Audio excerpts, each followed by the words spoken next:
One thing I've noticed, Premier, while I've been here, is that Northerners seem to have, I might almost call it, obsession about the IGBO'S. Could you perhaps explain that to me? Well, the IGBO'S are more or less the type of people whose desire is mainly to dominate everybody. If they go to a village, to a town, they want to monopolize everything in that area.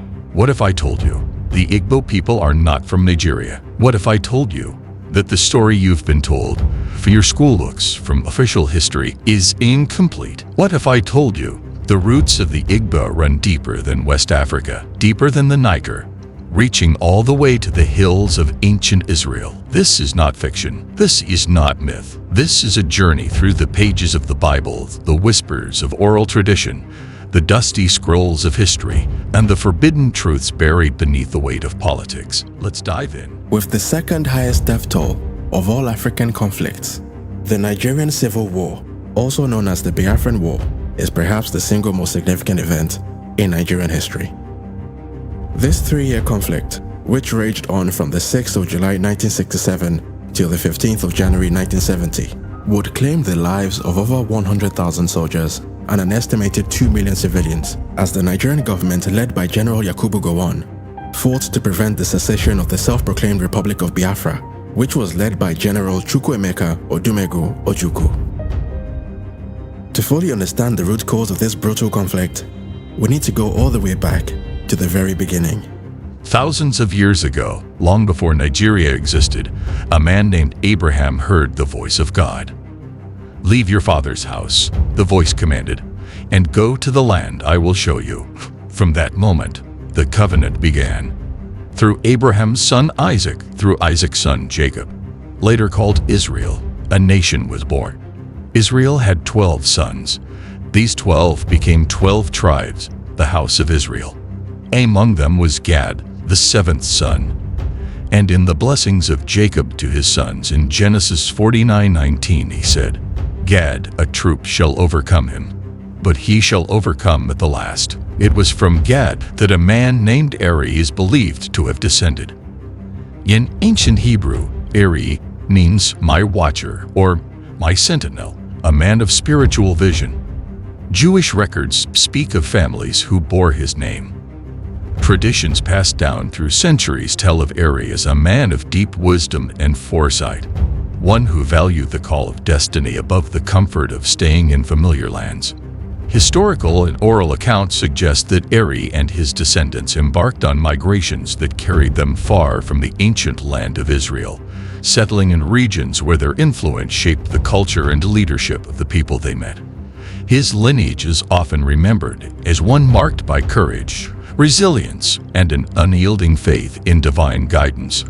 Some African oral histories link Eri to the founding of communities in what is now southeastern Nigeria, where his name still holds meaning among certain tribes. These accounts, though debated by historians, highlight the enduring legacy of a man whose story spans continents and millennia. Eri's journey from the deserts of the ancient Near East to the lush lands of Africa remains a compelling reminder that the threads of history often weave surprising and powerful connections. But Israel's history was not one of unbroken peace. Centuries later, the United Kingdom under David and Solomon split into two: the northern kingdom of Israel and the southern kingdom of Judah. The Bible records in 2 Kings 17 that the northern kingdom was attacked by the Assyrian Empire. Its people, 10 of the 12 tribes, were taken into exile and scattered across distant lands. They became known as the Lost Tribes of Israel. Where did they go? Some fled east towards Persia. Others drifted south across the Red Sea into the Horn of Africa. And some, according to both oral tradition and biblical interpretation, journeyed further still into the heart of Africa. It is here that the path of the Igbo begins to emerge from the shadows. For centuries, the story of the lost tribes has stirred the imagination of historians, theologians, and explorers alike. The Assyrian conquest did not merely displace a people. It set in motion one of history's most enduring mysteries. Imagine the fear, the confusion and the determination of these scattered tribes as they left behind their homeland, carrying with them fragments of their culture, language, and faith. Some of these exiles may have joined established communities along the trade routes of Mesopotamia and Persia. Others, seeking safety and freedom, crossed into Africa, a journey that would take generations to complete. Oral traditions in parts of Ethiopia, Sudan, and beyond still echo with stories of ancient Hebrew ancestors. Among the Igbo of southeastern Nigeria, cultural practices, folklore, and even linguistic similarities have led some researchers to believe that they may be direct descendants of one of these lost tribes. Whether through migration, intermarriage, or centuries-old preservation of identity, the Igbo story offers a tantalizing link between biblical history and African heritage, a connection waiting to be fully uncovered. Upon gaining independence from Great Britain in 1960, the newly formed Nigerian Republic was greatly divided as its three largest ethnic groups struggled to live in harmony. Beyond the more obvious distinctions like language, clothing, and marriage customs, Nigeria's three main ethnic groups also had fundamental differences in values and worldviews, which had been developed over the many centuries leading up to the colonial era and the formation of the Nigerian state. The Igbo oral tradition tells us of Eri, a man sent by God from the east. Not east of Nigeria, not east of the Niger, east of Africa itself. They say Eri arrived with his companions at the confluence of the Izu and Omabala rivers. They say he was a spiritual leader, a man who carried laws and customs unlike any seen among the surrounding peoples. He taught the people circumcision on the 8th day. He taught them purification after childbirth. He forbade the eating of certain animals, the same animals forbidden in Leviticus 11. These were not African customs. These were the customs of Israel. The book of Numbers speaks of Israel's wandering. Deuteronomy speaks of blessings and curses for obedience or disobedience. Could it be that Eri was among those who fled during Israel's scattering, a remnant of Gad's line? Look closely, and the signs are everywhere. The Igbo observe the new moon in ways eerily similar to the Hebrew Rosh Chodesh. They practice marriage rites that echo ancient Israelite betrothal customs. Their burial practices, rapid burial after death, respect for the body, mourning rituals, mirror Jewish tradition. Even the Igbo concept of chi, a personal divine spark, reflects the Hebrew idea of neshama, the God-breathed soul. In the Igbo language, certain words bear uncanny resemblance to Hebrew. Abiyama, Abraham, Shalom, Shalom, peace, Mok, man, and Enosh, Kidu, how/what, and the Hebrew Kadosh, holy. Are these coincidences, or are they fingerprints of a shared ancestry? If this connection is so clear, why is it not taught in Nigerian schools? The answer lies in the politics of identity. Colonial administrators in the 19th and 20th centuries encountered the Igbo and noted their strange resemblance to Jews, in culture, in resilience, in mercantile skill. Missionaries remarked on it. Anthropologists wrote it down. But to accept that the Igbo were Israelites would disrupt the colonial narrative that Africa's tribes were primitive, disconnected, without a glorious past. It would also unsettle the fragile national identity of Nigeria, a country forced together by foreign powers without regard for the deep origins of its peoples. And so the story was buried. The Igbo were taught they were simply one of Nigeria's many tribes. Their Israelite heritage became a whispered thing, preserved in the stories of elders, guarded in secret by those who still kept the old ways. In recent years, science has stepped into the debate. DNA studies on some Igbo individuals have revealed genetic markers linked to Jewish populations of the Middle East, particularly the Kohanim lineage, a priestly line descending from Aaron, brother of Moses. Skeptics argue the data is inconclusive, but the overlap is undeniable. The same genetic threads seen in the Beit Israel of Ethiopia and the Lemba of southern Africa.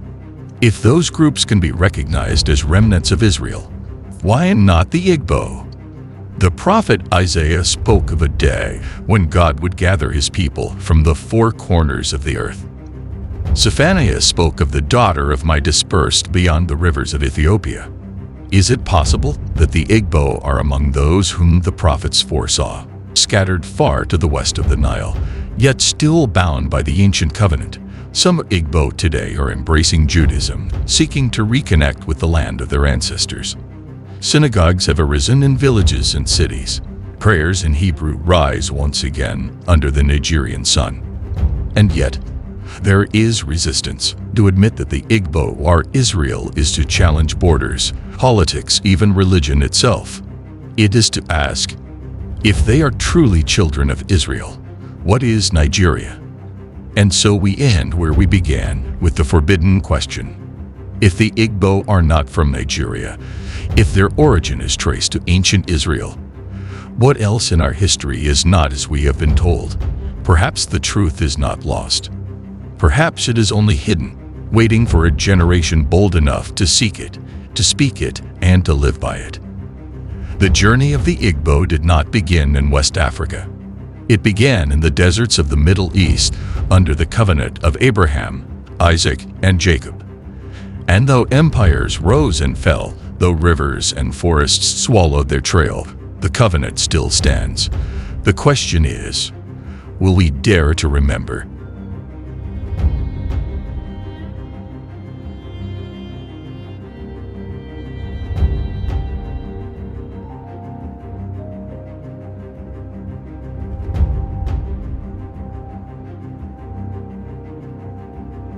One thing I've noticed, Premier, while I've been here, is that Northerners seem to have, I might almost call it, obsession about the IGBO'S. Could you perhaps explain that to me?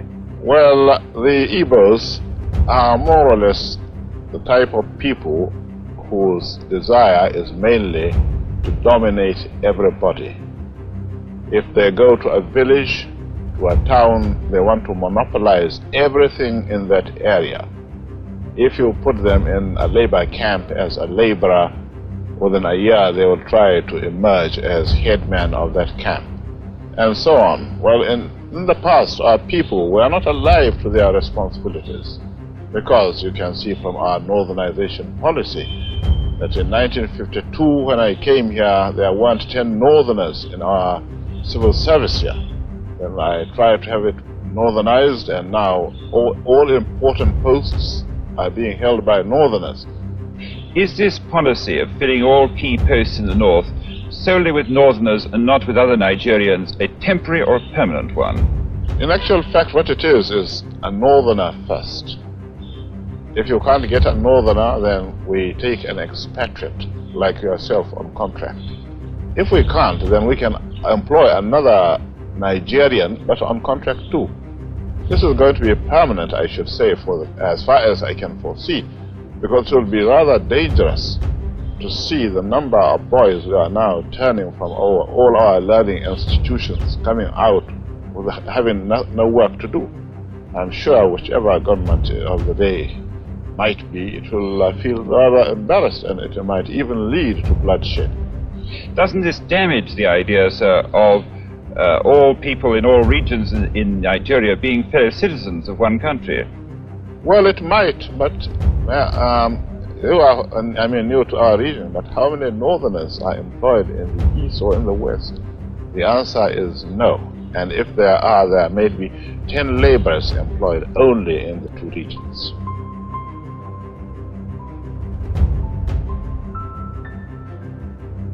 Voy a